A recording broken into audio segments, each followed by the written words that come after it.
ఓం సర్వమంగళమాంగళ్యే శివే సర్వార్థసాధకే శరణ్యే త్రయంబకి గౌరీ నారాయణి నమస్తుతే. ఈరోజు మనము జాతకంలో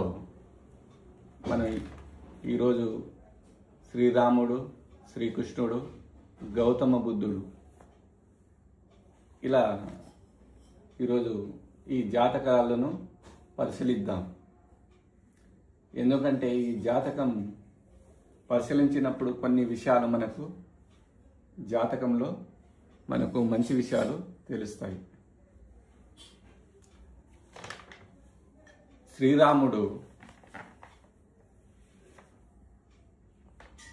పునర్వసు నక్షత్రము చైత్రమాసము నవమి రోజు పునర్వసు నక్షత్రంలో జన్మించడం జరిగింది. కర్కాటక లగ్నం, కర్కాటక రాశి కూడా. అక్కడి నుంచి 4వ స్థానంలో శని, 6వ స్థానంలో రాహు, 7వ స్థానంలో కుజుడు, 9వ స్థానంలో శుక్రుడు, రవి, 10వ స్థానంలో బుధుడు, 12వ స్థానంలో కేతువు. ఈ గ్రహాలు శ్రీరాముడు జన్మించినప్పుడు ఈ గ్రహాలు జాతక కుండల్లో ఉన్నాయి. శ్రీరాముడు అడవికి వెళ్ళడానికి కారణమైన గ్రహము మరియు ఇంత బలమైన శత్రువు రావణుడు ఉండడానికి కారణమైన గ్రహము, ఎవరి కోసం యుద్ధం చేసిండు, వాళ్ళ ఫాదరు ఎలా చనిపోయిండు అనేవి మనము ఈరోజు శ్రీరాముని జాతకంలో పరిశీలిద్దాం. ఎప్పుడే కానీ లగ్నం నుంచి 4వ స్థానము తల్లి, మనం నివసించే ప్రదేశము, దాని గురించి తెలియజేస్తుంది.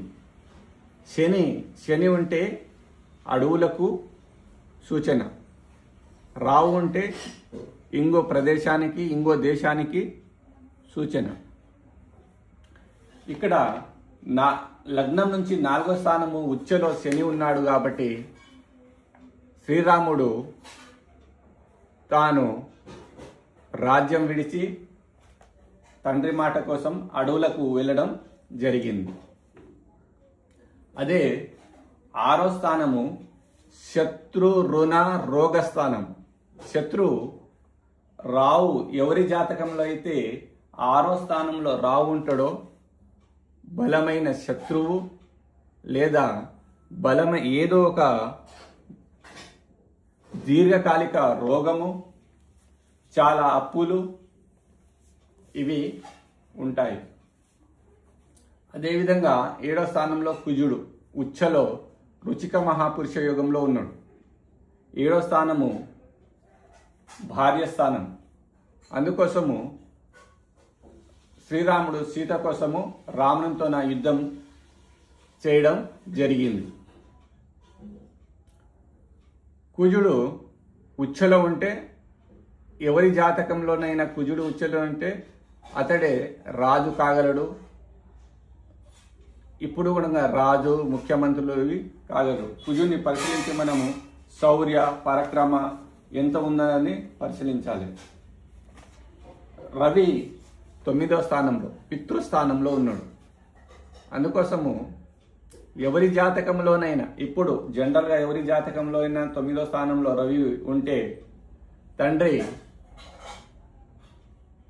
అతని తండ్రి 25 సంవత్సరాల లోపు మరణిస్తాడు.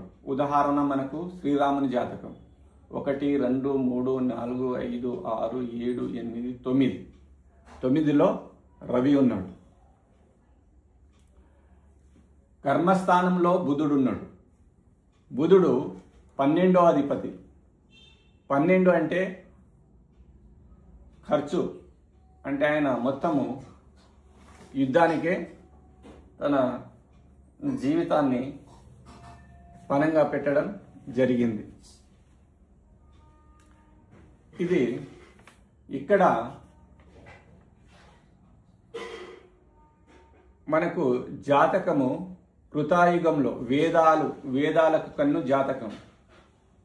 అయితే కృతాయుగంలోనే జాతకం మన మహాశివుడు రాయడం జరిగింది. అయితే త్రేతాయుగంలో రాముడు జన్మించడం జరిగింది. అప్పుడు జ్యోతిష్యంలో ఏం చెప్పడం జరిగిందంటే, ఏదైనా మూడు గ్రహాలు ఉచ్చులో కానీ, 3 గ్రహాలు స్వరాస్తులో కానీ, 3 గ్రహాలు పరివర్తన చెందిన ఆ భూమిపైన పుట్టిన మనిషి రాజు, ప్రభు, దేవుడే పుడతాడని మన జ్యోతిష శాస్త్రం చెబుతుంది. ఇక్కడ గురు ఉచ్చలో ఉన్నాడు, శని ఉచ్చలో ఉన్నాడు, కుజుడు ఉచ్చలో ఉన్నాడు, శుక్రుడు ఉచ్చలో ఉన్నాడు.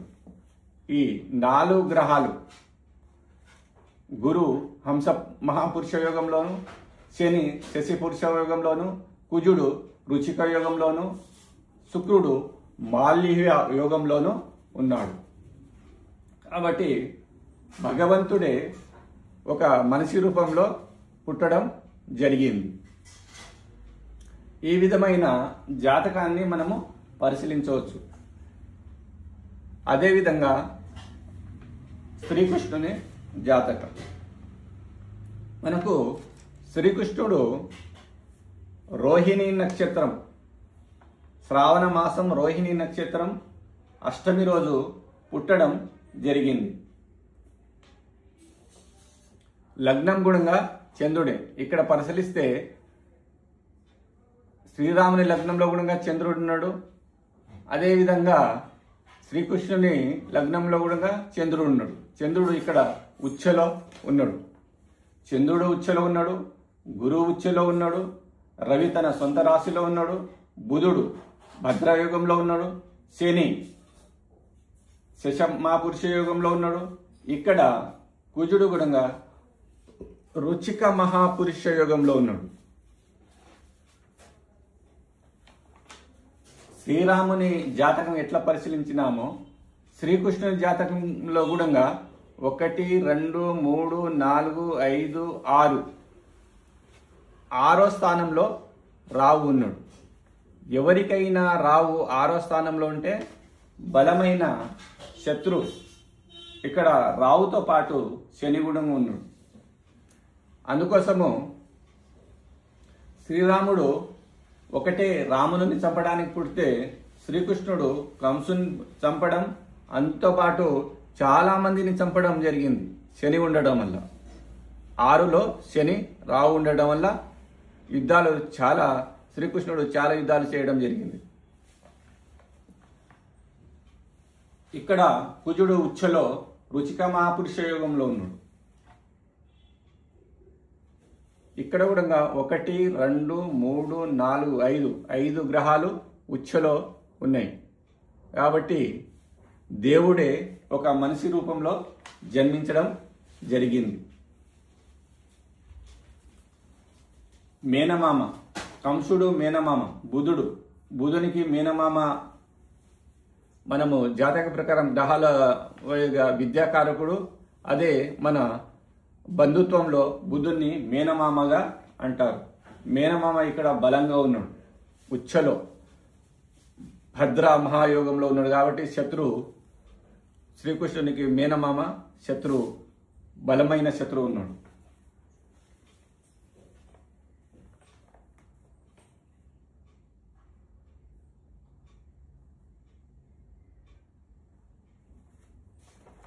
ఇది శ్రీకృష్ణుని జాతక పరిశీలన.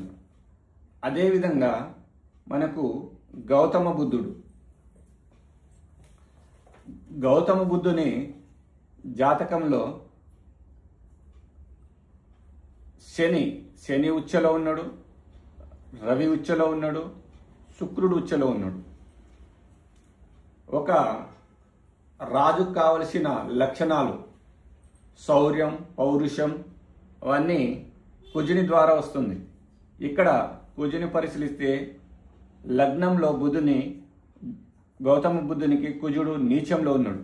కాబట్టి హంస మార్గాన్ని విడిచి ఆ హంస మార్గాన్ని అనుసరించాడు. ఇది ఒక ఉదాహరణ. 1, 2, 3, 4. 4వ స్థానము తల్లి స్థానము మరియు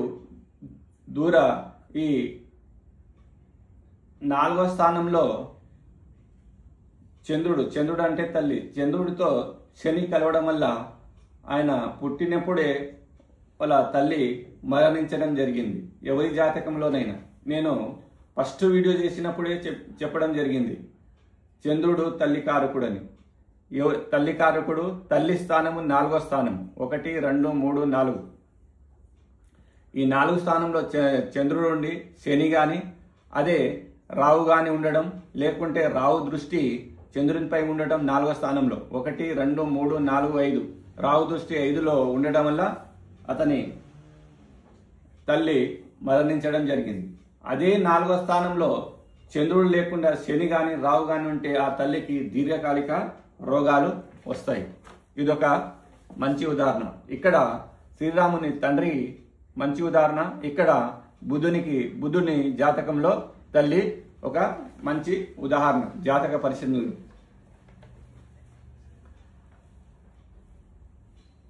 అదే విధమైన అహింస మార్గానికి కారకుడైన కుజుడు, పౌరుషానికి, యుద్ధ వీరునికి కారకుడైన కుజుడు నీచంలో ఉండడం వలన ఆ అహింస మార్గాన్ని వెళ్ళి తన సన్యాసించి అడవిలో వెళ్ళడానికి కారణము ఇక్కడ 4లో ఉన్న గ్రహము శని.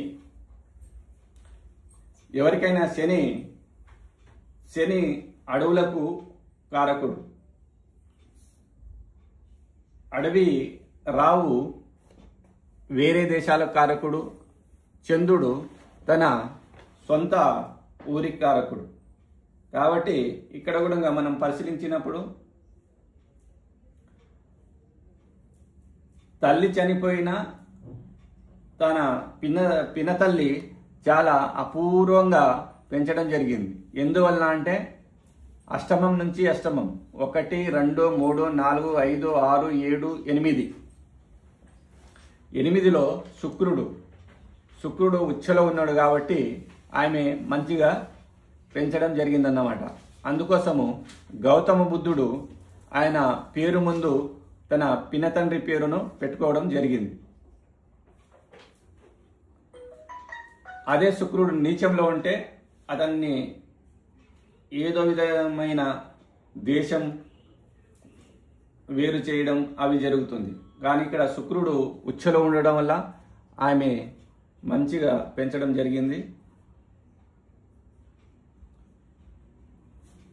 మనకు ఈ శ్రీరాముడు, శ్రీకృష్ణుడు, గౌతమ బుద్ధుడు ఈ జాతకాలలో తన తల్లి మరణించడానికి కారణం, తన సన్యాసించడానికి కారణం, తన పినతండ్రి తల్లి పెంచడానికి కారణం ఈ దోషాలను మనము పరిశీలించడం జరిగింది. అదేవిధంగా